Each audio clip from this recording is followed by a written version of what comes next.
All right, hello, Akita here at Prompts, Products, and Profits. And I just want to jump in just to kind of share like AI resistant products, three fun AI resistant products that you can make to sell on TPT, Teachers Pay Teachers, or Etsy. And the reason why I'm making this specifically and why it popped into my head is because like right now we're in the midst of at the time of this filming of this, we're like in the second day, or actually, no, I think it might be over now. It's past midnight. I'm filming late. But the big like early August TPT sale has been going on, and I was kind of popping around in different Facebook groups and so forth. And there's like people that were just, dejected and really sad, or just like shell shocked or whatever, because their sales were down or they hadn't gotten as many sales and things of that nature. And a lot of the reason, like around the reason why people were speculating, as people are often apt to do, when something like this happens, and it's not like a great thing, it's like a sort of thing, is like, why is this happening? So a couple of repeat things that I heard pop up was like the economy, people's cost of living going up, maybe folks aren't doing a whole lot of whatever. And I'm like, maybe. Like, I'm not saying that that's not the case, but there are also lots of other variables too about like, certain things tend to sell early in August versus late August. Certain types of products do. Variables from through different people's shops and what their thumbnails look like and what their Teachers Pay Teachers SEO is like and all that other kind of, good stuff. But another thing that popped up was like the AI, in terms of people like mass producing things at scale and just like flooding the search or the TPT search with just these things that are really not that good. And I know what they mean by that because I've seen certain things that I'm like, ugh, you obviously didn't care like a dime about making a good quality product. And I am going to specifically say this though. I'm not anti AI in terms of making products. I am not. I do believe that it should be used responsibly to make good. That was my husband. I'm not going to stop recording. God bless you, babe. But like, I think it should be used to make something that's high quality and that can be really genuinely helpful. Like, I'm not about the spamming and the scaling of like just throwing stuff out there.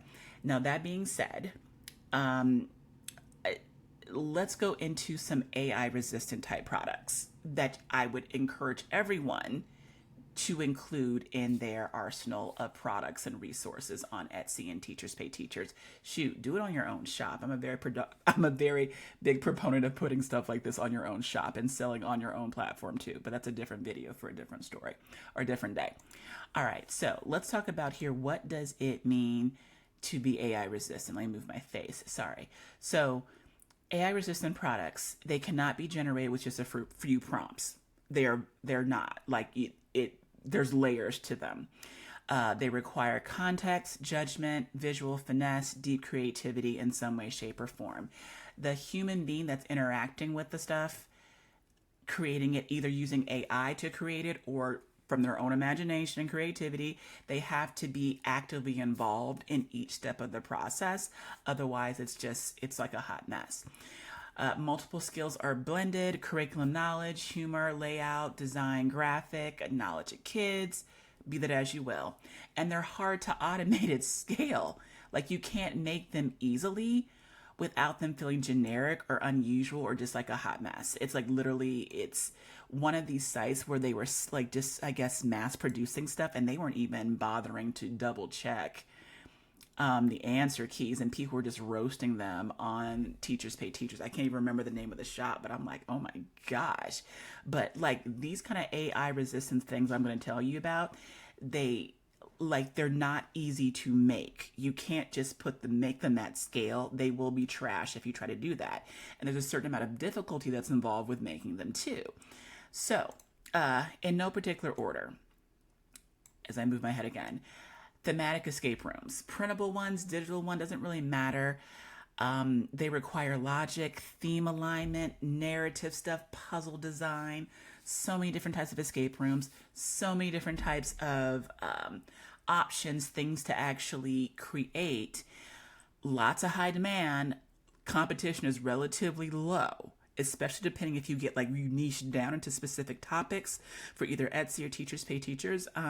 You will find that there's room for this. I'll give you a quick example. One second. Okay, so not too long ago, I've done this, what I call an epic escape room challenge, where I was teaching people how to create escape rooms, elimination style escape rooms specifically.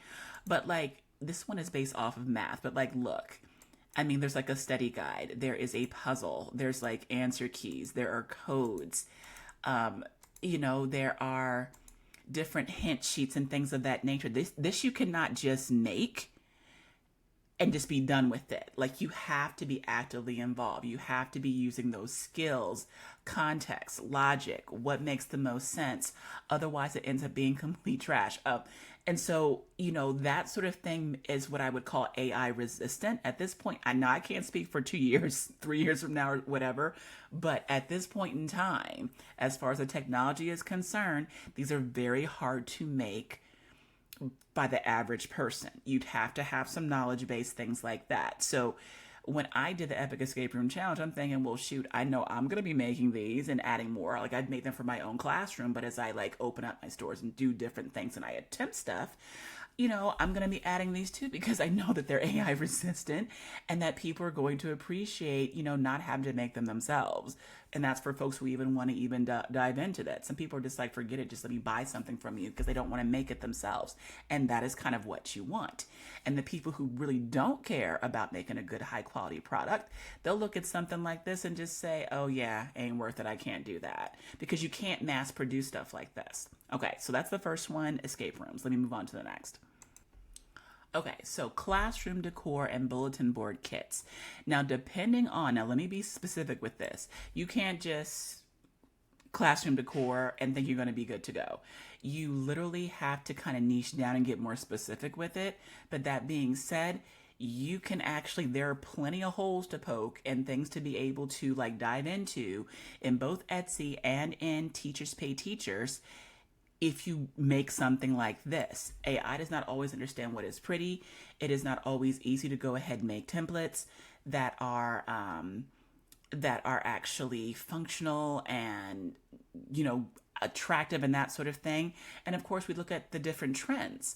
So if you're talking about a full scale classroom decor and bulletin board kit, where like you're showing like people how to like do the bulletin boards and the banners and like the cute little sayings and stuff like that, that is certainly what I would put in the category of AI proof. You have to have a certain amount of creativity, and then you have to have basically all your templates and stuff like that good to go and like ready to rock and roll as well. Which I do have a set of that in my membership printables that pop too. I'll put the Epic Escape Room Challenge down below and a link to my membership too for those who want to like take a look at that stuff. Last but not least, third one, craftivity templates with writing prompts. So AI can't visually design, cut, fold, and build templates. It's not easy for it to do that. And I'm talking about stuff like, hold on, let me give you an example. Okay, so here's like a craft, summer bucket list. I'm not certain like who thought of this idea or whatever, but this is crazy creative. I'm assuming here looking at this that this person had like the instructions, the design, the idea behind it. I mean, this is super cute. Different bucket designs. I mean, yay. This is something that people like homeschoolers, moms, dads, whatever, would go ahead and swoop this up and say, I'm going to make this. Teachers would swoop this up and say, I'm going to have my students make this. And it's not easy for AI to design something like this. Like, it really is not. This is not easily like created to scale. It's relatively simple in design, like for my vantage point, just because I'm used to making stuff like this. But if you are someone like AI in and of itself can't do this easily. You see what I mean? All right, let me go back to the other slide deck. All right, so you throw in some writing prompts with that bad boy, like you good. Like you are good to go. Litmus tests. So if something's gonna flop and flop hard, if it were boring or badly designed, then it's probably not easily replicated by AI. Probably not. That's like your gut check as far as that's concerned. That's kind of like how I look at it myself. Now, non-AI resistant resources are not obsolete. They are not. There's still a spot for a place at the table for task cards, for writing prompts, all that kind of stuff. And they kind of float in there. They float, all right, if you take an AI resistant item and you jazz it up with like non AI resistant items. Like I want to do an escape room with task cards and a game, and it's all going with the escape room, and it's reading based on, I don't know, Maya Angelou or Forces in Motion, and we're going to do, some kind of writing prompt to go with it. That kind of stuff would do well. Like that kind of stuff that's all packaged nice and neat, people would appreciate, people would want to go ahead and buy. So they do have their own space. Plus, I will say this too, if you do keyword research and you see what to look for in terms of things that maybe are not as AI resistant, but there are still holes there. There's still opportunities, plenty of them for anyone who wants to go ahead and stick it in there, stick it out, and still keep creating. So be encouraged, I guess, is like just my thought here. There are still people that buy stuff on Teachers Pay Teachers and Etsy. I do it. Now, there's very few things on Teachers Pay Teachers that I've come across that I'm like, yeah, I really could make that if I really wanted to. Like, there's very few.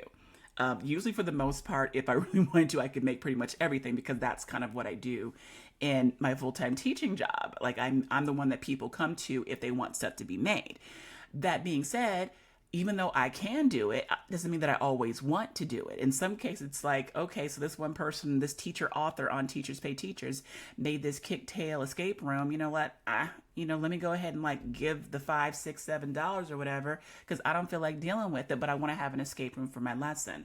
Or I go to Etsy and I'm like, I want to be able to do a quick escape room or a scavenger hunt or some kind of craft with my child. And I'm like, okay, I don't feel like making one myself, but here's a perfect one based off of a topic that she is interested in that we can have fun together with.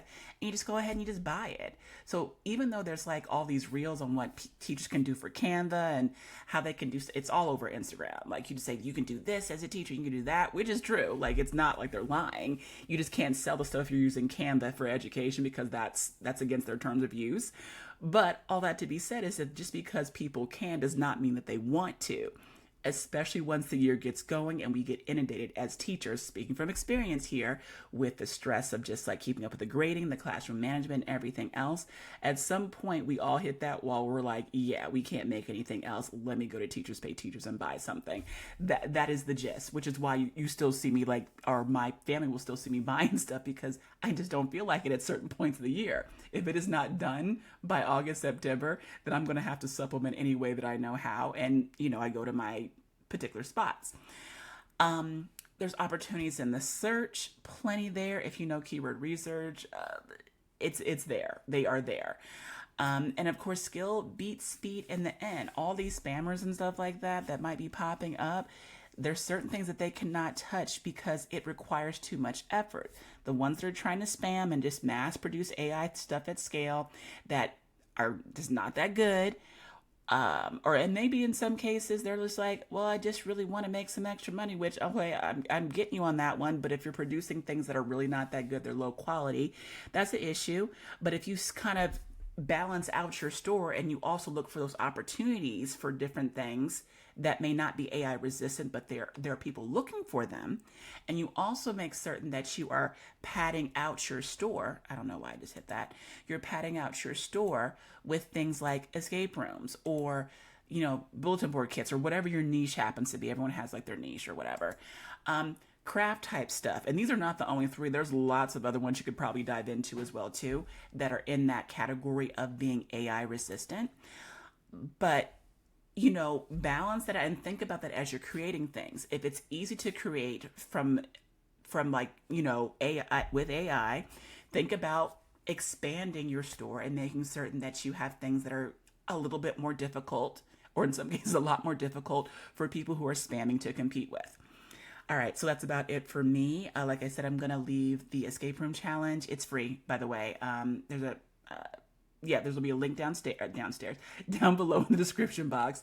And I'm also gonna go ahead and put a link to my membership too. Check it out, see if you're liking what you see, and because my whole thing is, as I look, toward the future, I'm creating stuff in my membership and for myself that, I can use in my classroom and in my stores. And I want to be able to teach people, good people, how to make, these things as well too. Who honestly want to, and by good, I mean who honestly want to go ahead and make good products, helpful products for either families, teachers, people, all that kind of good stuff. Not the quick buck thing, not the mass, spamming thing, but is willing to put in the work and have develop these skills to make good quality products. So, and printables and educational resources and all that kind of good stuff. So that's it for me. You take care. And if you like this, please consider liking and subscribing. All right. Take care. Bye.